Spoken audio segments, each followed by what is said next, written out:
Hello दोस्तों, this is Manish Saini and you are watching in academy. तो आज हम बात करेंगे यहाँ पर बायोलॉजी क्लास चैप्टर 3 मानव शरीर के पार्ट फर्स्ट के बारे में हम डिस्कस करने वाले हैं। और हम यहाँ पर स्केलेटन और मसल्स के बारे में डिस्कस करेंगे। आज जो हमारा चैप्टर है, हम यहाँ पर प्रीवियस ईयर में आए हुए जो क्वेश्चंस हैं उन्हीं को ही हम यहाँ पर डिस्कस करने वाले हैं। आप हमें टेलीग्राम पर ज्वाइन कर सकते हैं। टेलीग्राम पर जो हमारा चैनल है वो इन एकेडमी के नाम से ही है। डिस्क्रिप्शन में उसका लिंक भी यहाँ पर प्रोवाइड किया हुआ है, आप वहाँ से हमको ज्वाइन भी कर सकते हैं। अगर आप इस चैनल पर नए हैं तो प्लीज़ सब्सक्राइब करें, अपने दोस्तों के साथ शेयर करें। आप शेयर करते हैं, सब्सक्राइब करते हैं तो हम भी यहाँ पर मोटिवेट होते हैं जानकारी आप तक पहुँचाने के लिए। तो चलते हैं अपने पहले प्रश्न की तरफ। पहला जो हमारे पास यहाँ पर प्रश्न है कि हमारे शरीर का अधिकतम भार किस चीज़ से बना होता है। हमारे शरीर का जो अधिकतम भार है वो जल का बना हुआ होता है। सही आंसर जो इसका होगा वो होगा यहाँ पर डी। अगर हम बात करते हैं कितने % जो जल है वो यहाँ पर कंटेन करता है, तो हमारे शरीर का लगभग 60 से 70% यहाँ पर वाटर की मात्रा हमारे शरीर में होती है। अगर हम बात करते हैं एक जो नवजात बच्चा होता है उसके शरीर के जो भार है उसका तकरीबन 75% भाग जो है वो जल का बना हुआ होता है। जैसे जैसे हम वयस्क होते हैं, जैसे जैसे हमारी उम्र बढ़ती है, तो यहाँ पर जो वाटर है उसका जो मात्रा है वो यहाँ पर काफ़ी कम हो जाती है। और अगर हम बात करते हैं जो यहाँ पर वाटर है वो प्रकृति का सबसे अच्छा जो है यहाँ पर सॉल्वेंट है, यानी सबसे अच्छा यहाँ पर क्या है, विलायक है। सबसे अच्छा यहाँ पर सॉल्वेंट है। और यहाँ पर जितने भी पदार्थ होते हैं, चाहे वो आपका श्वेत हो, रुद्र प्लाज्मा हो, वो सब यहाँ पर जल से ही उनका निर्माण यहाँ पर होता है। तो सबसे अधिक जो भार है वो यहाँ पर जल का होता है हमारे शरीर का, 60 से 70%। अब चलते हैं नेक्स्ट प्रश्न की तरफ। नेक्स्ट जो हमारे पास यहाँ पर प्रश्न है कि एक वयस्क मानव के शरीर में जल का कितना % होता है। तो जो सही आंसर जो इसका होगा वो होगा यहाँ पर 65%। तो दोनों ही तरीकों के प्रश्न आपको यहाँ पर मिलने वाले हैं। परसेंटेज भी कई बार एग्जाम में पूछा गया है और एक्चुअल जो मात्रा है वो भी यहाँ पर पूछी गई है जल के बारे में। तो दोनों ही तरीकों के प्रश्न आपको एग्जाम में यहाँ पर मिलते हैं जो हमने यहाँ पर डिस्कस करे। चलते हैं नेक्स्ट प्रश्न की तरफ। नेक्स्ट जो हमारे पास यहाँ पर प्रश्न है कि मानव शरीर में किस तत्व का प्रतिशत सबसे अधिक होता है। यदि हम यहाँ पर बात करते हैं मानव शरीर में सबसे अधिक जो प्रतिशत यहाँ पर मिलता है वो हमें मिलता है यहाँ पर ऑक्सीजन का। सही आंसर जो हमारे पास होगा वो होगा यहाँ पर डी। अगर हम बात करते हैं हमारे पास जो ऑक्सीजन है उसका तकरीबन 65% हमारा जो है हमारे शरीर का ऑक्सीजन यहाँ पर होता है। वही हम बात करते हैं कार्बन के बारे में, तो कार्बन की जो तकरीबन मात्रा हमारे शरीर में होती है वो होती है 18.5%, या 18.5% की मात्रा हमारे कार्बन होती है। वही हम बात करते हैं हाइड्रोजन के बारे में, तो हाइड्रोजन हमारे शरीर में तकरीबन मिलता है 9.5% के आसपास। और नाइट्रोजन की मात्रा जो हमारे शरीर में होती है वो होती है यहाँ पर 3.2। ऐसे अगर हम बात करते हैं यहाँ पर कैल्शियम के बारे में, तो कैल्शियम यहाँ पर 1.5%। और जो फास्फोरस है जो ये मिलता है हमें यहाँ पर 1% के आसपास। तो फास्फोरस हमें 1% के आसपास हमारे शरीर में जो है देखने को मिलता है। तो सबसे अधिक जो मात्रा है वो हमारे पास है यहाँ पर ऑक्सीजन की। ऐसे ही अगर हम बात करते हैं हमारे शरीर में सबसे अधिक जो तत्व पाया जाता है वो यहाँ पर जल का है। सबसे अधिक मात्रा जल की है। और तत्व में देखते हैं तो वो यहाँ पर ऑक्सीजन है। तो दोनों में ही यहाँ पर जो कन्फ्यूजन है वो यहाँ पर क्रिएट नहीं करना है। तो दोनों ही हमने यहाँ पर डिस्कस करे। चलते हैं नेक्स्ट प्रश्न की तरफ। नेक्स्ट जो हमारे पास यहाँ पर प्रश्न है कि मानव शरीर में सबसे सर्वाधिक प्रचुरता में पाया जाने वाला तत्व कौन सा है। तो जो सही आंसर जो इसका होगा वो होगा यहाँ पर ऑक्सीजन। तो इस तरह के प्रश्न आपको लगातार ही एग्जाम में यहाँ पर मिलने वाले हैं। चलते हैं नेक्स्ट प्रश्न की तरफ। नेक्स्ट जो हमारे पास यहाँ पर प्रश्न है कि मानव शरीर में अधिकतम मात्रा में पाए जाने वाला तत्व यहाँ पर कौन सा होगा। मानव शरीर में जब सबसे अधिक मात्रा में पाया जाने वाला तत्व यहाँ पर है, तो जो सही आंसर इसका होगा वो होगा यहाँ पर कैल्शियम। तो कई बार आपको यहाँ पर ऑक्सीजन भी नहीं मिलेगी और जो अदर पदार्थ हैं वो भी यहाँ पर आपको नहीं मिलेंगे, कार्बन भी नहीं मिलेगा। तो इस तरह के जो परसेंटेज हैं वो आपको याद रखने होंगे। तो कैल्शियम इसका सही मात्रा में यहाँ पर होगा, तो जो तकरीबन हमारे शरीर में मिलता है 1.5%। 1.5% हमारे शरीर में यहाँ पर कैल्शियम मिलता है और फास्फोरस की जो मात्रा है वो हमारे शरीर में तकरीबन 1% के आसपास यहाँ पर होती है। बाकी जो दोनों ही हैं, लोहा भी कम है और सोडियम भी कम ही मिलता है। अब चलते हैं नेक्स्ट प्रश्न की तरफ। नेक्स्ट जो हमारे पास यहाँ पर प्रश्न है कि मानव वयस्क में, जो वयस्क मानव है, वहाँ पर कितने हड्डियाँ हमारे शरीर में, यानी बोन्स कितने यहाँ पर मिलती हैं। तो हमारे शरीर में जो बोन्स की मात्रा होती है वो होती है यहाँ पर 206। सही आंसर जो उसका होगा वो होगा यहाँ पर बी। जो कि जितना भी हमारा स्केलेटन है उसके निर्माण में बोन्स की काफ़ी अच्छी भूमिका होती है।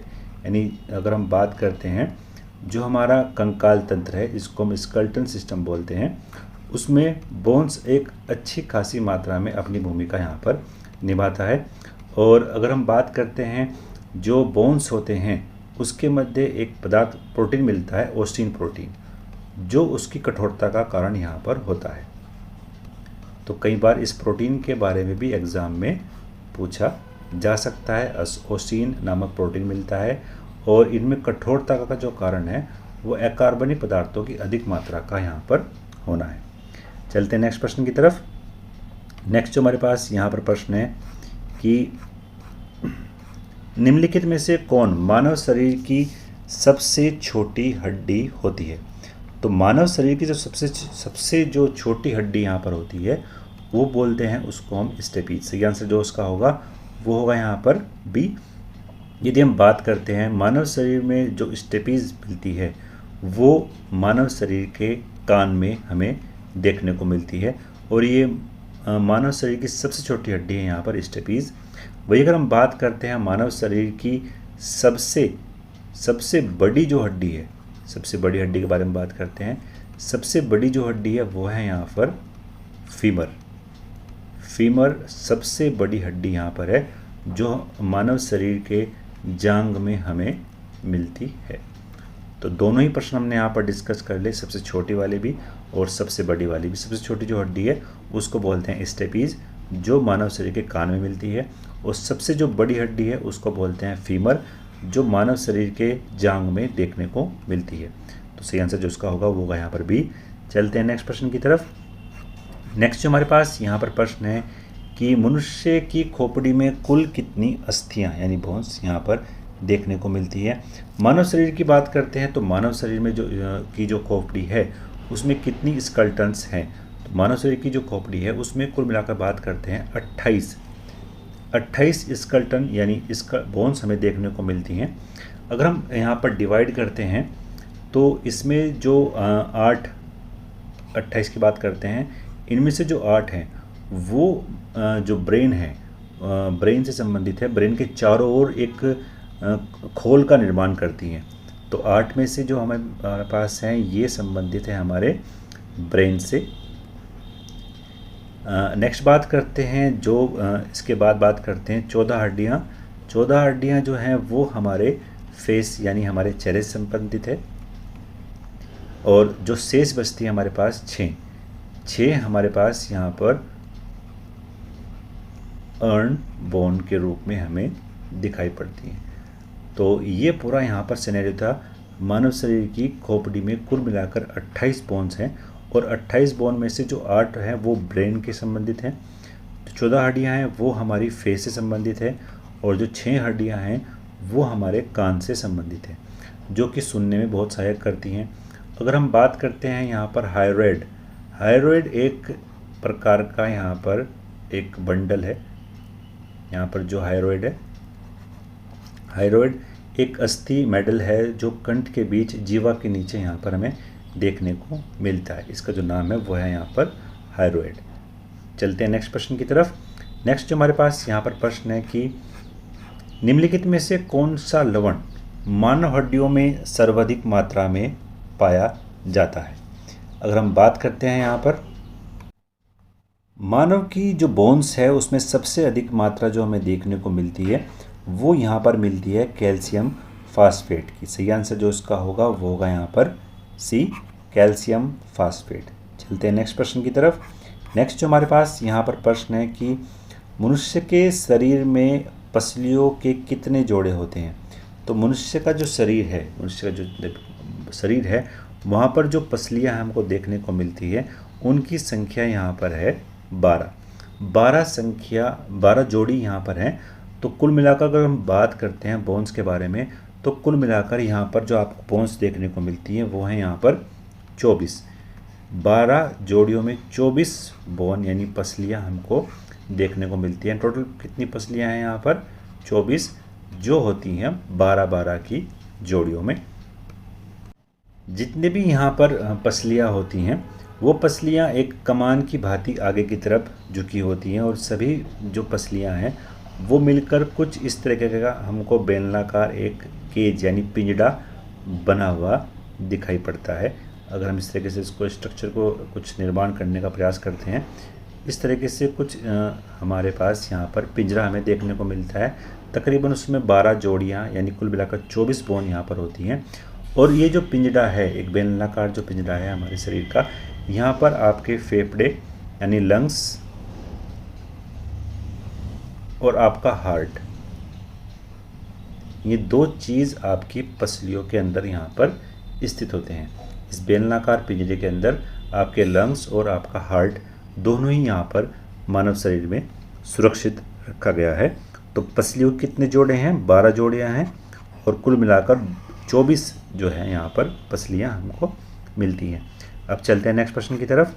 नेक्स्ट जो हमारे पास यहाँ पर प्रश्न है कि मनुष्य के शरीर में पैर की जो हड्डी होती है वो क्या है?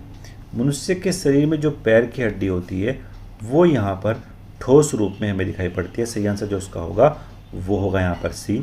मनुष्य की जो टांग है ऊपर से नीचे की ओर जांग या जंग या रंस या स्नैक इसको बोलते हैं, और सबसे जो निचला भाग होता है उसको पैर, फुट या पी भी हम बोलते हैं। मानव शरीर में सिर्फ एक ही हड्डी यहाँ पर होती है जिसको हम बोलते हैं यहाँ पर फीमर। मानव शरीर में जो मनुष्य की जो सबसे लंबी और सबसे भारी जो हड्डी होती है वो यही है, और जांग में सिर्फ एक हड्डी होती है जो पूरी की पूरी एक हड्डी है, फीमर, जिसको सबसे बड़ी हड्डी भी है। जांग में एक टीबिया या फुलिबुला नामक 2 हड्डियाँ भी होती हैं, और पैर के 3 भाग इसमें हमें दिखाई पड़ते हैं जो अलग अलग स्ट्रक्चर के यहाँ पर बने होते हैं। तो मानव शरीर में जो पैर की हड्डी है वो एक ठोस हड्डी होती है, और जिसको हम फीबर बोलते हैं। सबसे बड़ी और सबसे ठोस, सबसे लंबी, सबसे भारी हड्डी भी यहाँ पर यही है। चलते हैं नेक्स्ट प्रश्न की तरफ।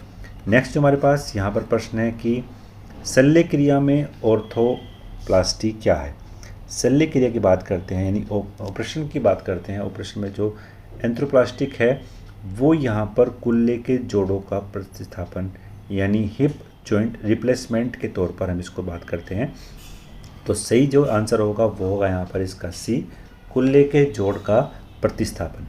यहाँ पर जो हिप जॉइंट रिप्लेसमेंट है उसका जो शाब्दिक अर्थ है वो जोड़ के निर्माण से है। जो ऑर्थोप्लास्टिक का जो उद्देश्य है वो जो पेशेंट्स है उसको पेन से रिलीफ करना है, यानी जब व्यक्ति के दर्द होता है तो उस दर्द को यहाँ पर छुटकारा मिलाने की बात करते हैं। चलने की जो क्षमता है उसको ठीक करना है, मांसपेशियों की जो मसल्स की जो पावर है उसको स्ट्रेंथन करना है, और जो ऑर्थोप्लास्टी के द्वारा जो अन्य कारण हो सकते हैं उनको ऑपरेशन के द्वारा यहाँ पर सही किया जाता है। तो ऑर्थोप्लास्टी जो है वो संबंधित है आपके कुल्ले के जोड़ का प्रतिस्थापन से। कई बार जब व्यक्ति की अधिक उम्र होती है तो कई बार ये समस्या यहाँ पर जोड़ों में हमें दिखाई पड़ती है, तब यहाँ पर हिप जॉइंट रिप्लेसमेंट किया जाता है, और उसके बाद जो पेशेंट्स है उसको पेन में काफ़ी रिलीफ मिलता है, उसकी जो चलने की जो क्षमताएं हैं वो भी यहाँ पर बढ़ जाती हैं पहले की अपेक्षा। तो सही आंसर जो उसका होगा वो होगा यहाँ पर सी। चलते हैं नेक्स्ट प्रश्न की तरफ। नेक्स्ट जो हमारे पास यहाँ पर प्रश्न है कि इलास्टिक उत्तक यानी टिश्यूज जो हड्डियों को एक साथ पकड़े रहते हैं उन्हें क्या कहते हैं? तो जो सही आंसर इसका यहाँ पर होगा वो होगा यहाँ पर आपका सही आंसर जो है वो है यहाँ पर लिगामेंट। लिगामेंट यहाँ पर इसका सही आंसर है। जो अगर हम बात करते हैं जो टिश्यूज़ हैं हड्डियों के उनको आपस में जोड़ने का काम यहाँ पर लिगामेंट करता है, और हड्डियों को एक साथ पकड़े रहने का काम भी यहाँ पर लिगामेंट के द्वारा ही किया जाता है। यानी जिस तरीके से ये 2 हड्डियाँ हैं और इनके अगर हम बात करते हैं बीच में यहाँ पर जो टिश्यूज़ है, लिगामेंट है, वो इन दो हड्डियों को आपस में जोड़ने का काम यहाँ पर करते हैं। तो सही आंसर जो इसका होगा वो होगा यहाँ पर लिगामेंट। चलते हैं नेक्स्ट प्रश्न की तरफ। नेक्स्ट प्रश्न जो हमारे पास है यहाँ पर कि दांतों पर जमी परतें बनी होती हैं। अगर हम बात करते हैं दांतों पर जो एक परत रूप में हमें दिखाई पड़ता है, तो वो कहीं ना कहीं हमारे भोजन के कण, थूक, मुखमल और बैक्टीरिया से यहाँ पर निर्मित होते हैं। सही आंसर जो इसका यहाँ पर होगा वो होगा यहाँ पर डी। अगर हम बात करते हैं ये जो परत है, ये भोजन के उपरांत यानी आज जब हम खाना खाते हैं तो उसके बाद ठीक से सफाई ना करने के कारण भोजन के जो छोटे छोटे कण हैं वो हमारे दांतों पर चिपक जाते हैं।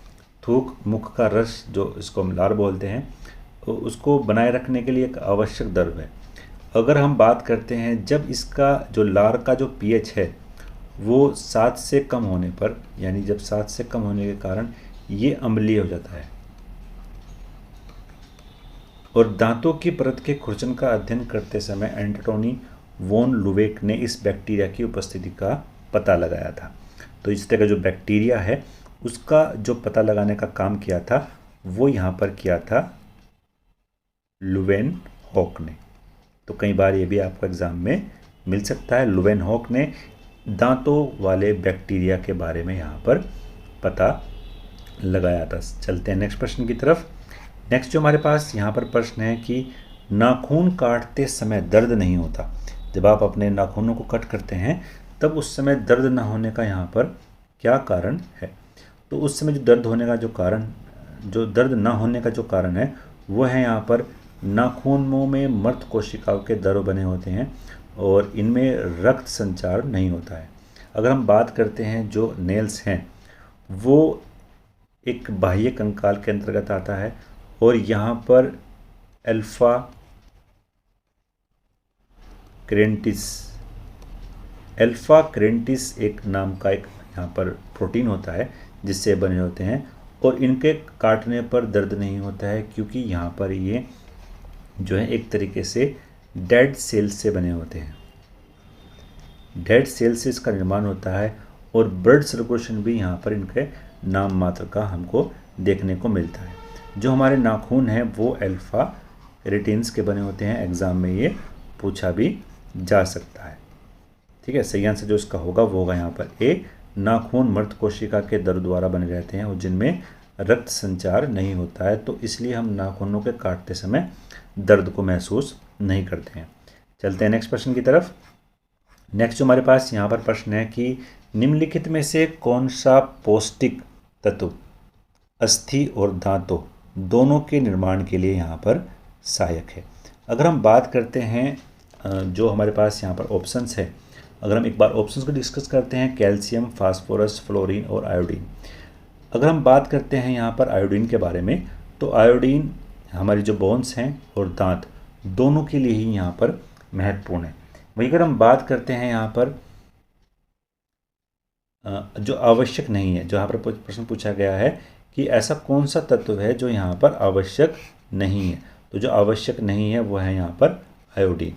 बाकी अगर हम बात करते हैं कैल्शियम, फास्फोरस और फ्लोरीन, ये तीनों ही बोन्स के लिए काफ़ी महत्वपूर्ण है और जितने बोन्स के लिए महत्वपूर्ण है उतने ही ये हमारे दांतों के लिए भी महत्वपूर्ण है।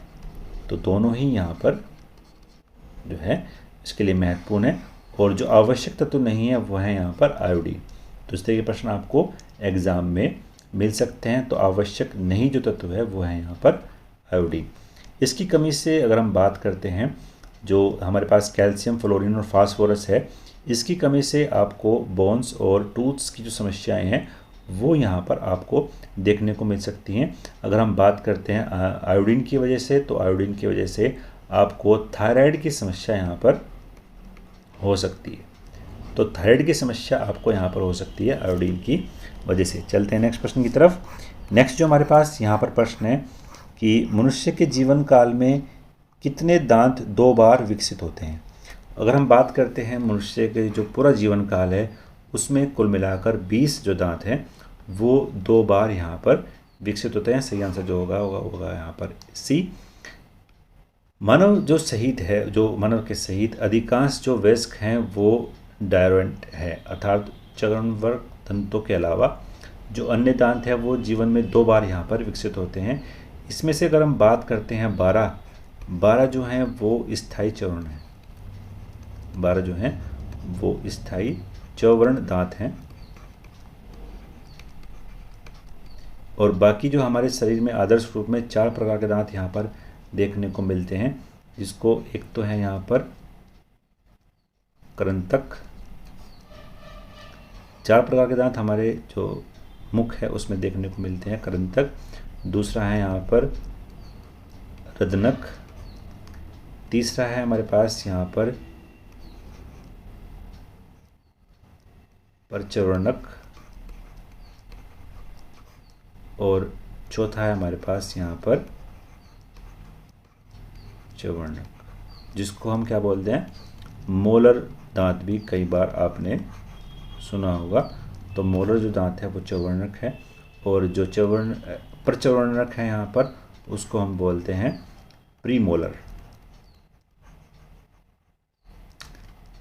तो ये पूरा सिनेरियो था। यहाँ पर 12 जो हैं वो स्थायी दांत है, और कुल मिलाकर बात करते हैं 20 जो है यहाँ पर 2 बार विकसित होते हैं। कुल मिलाकर मानव शरीर में 32 दांत की एक पूरी श्रृंखला है। चलते हैं नेक्स्ट प्रश्न की तरफ। नेक्स्ट जो हमारे पास यहाँ पर प्रश्न है कि निम्नलिखित में से हमारे शरीर का सबसे दृढ़ भाग क्या है। अगर हम बात करते हैं हमारे शरीर का जो सबसे दृढ़ भाग है उसको हम यहाँ पर बोलते हैं दंतवलक। दंतवलक, या कई बार आप उसको इनेबल भी सुना होगा। इनेबल भी इसको हम यहाँ पर बोलते हैं। ये हमारे शरीर का सबसे दृढ़ भाग है, जो कि एक दांत के शिखर यानी दांत के जो क्राउन है उसमें आपको देखने को मिलता है, और सबसे अधिक सबसे जो है चमकीला भाग होता है। और अगर हम बात करते हैं इसके निर्माण के बारे में, तो ये जो है कैल्शियम फास्फेट और कैल्शियम कार्बोनेट और आपका कैल्शियम फास्फेट का यहाँ पर बना होता है। कैल्शियम फास्फेट और कैल्शियम कार्बोनेट इन 2 पदार्थों से बनकर बना होता है। और अगर हम बात करते हैं, अगर आप इसको किसी पत्थर पर यहाँ पर रगड़ते हैं तो इससे चिंगारी भी निकलती है, और ये हमारे दांत का बना हुआ होता है। अब चलते हैं नेक्स्ट प्रश्न की तरफ। नेक्स्ट जो हमारे पास यहाँ पर प्रश्न है कि मानव शरीर में सबसे मजबूत जो मांसपेशियाँ है वो कहाँ की होती हैं। मानव शरीर की बात करते हैं तो सबसे मजबूत जो मांसपेशी है वो हमारे यहाँ पर दांत की बनी होती है। यानी जबड़ा जो है उसमें सबसे अधिक मांसपेशी यहाँ पर, सबसे मजबूत जो मांसपेशियाँ है वो हमारे जबड़े की यहाँ पर होती है। अगर हम बात करते हैं इसकी स्ट्रेंथ के बारे में, किसी वस्तु को उठाने की क्षमता के संदर्भ में जबड़े की जो मांसपेशियाँ हैं वो सबसे मजबूत यहाँ पर समझी जाती हैं। 1992 में एक ऐसा ही रिकॉर्ड यहाँ पर क्रिएट किया गया था, जो तकरीबन गिनीज बुक में भी इसका नाम दर्ज है। और जबड़े की जो मांसपेशियाँ हैं उसके द्वारा 975 पाउंड का वज़न तकरीबन 2 सेकंड तक उठाने का रिकॉर्ड भी क्रिएट किया गया था 1992 में। तो जबड़े की जो मांसपेशियां हैं वो मानव शरीर की सबसे मजबूत मांसपेशियां होती हैं। तो ये पूरा हमने डिस्कस किया मानव शरीर के बारे में, और पार्ट फर्स्ट है।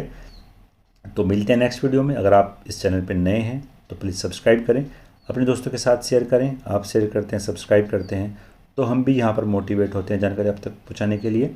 मिलते हैं नेक्स्ट वीडियो में। धन्यवाद। जय हिंद।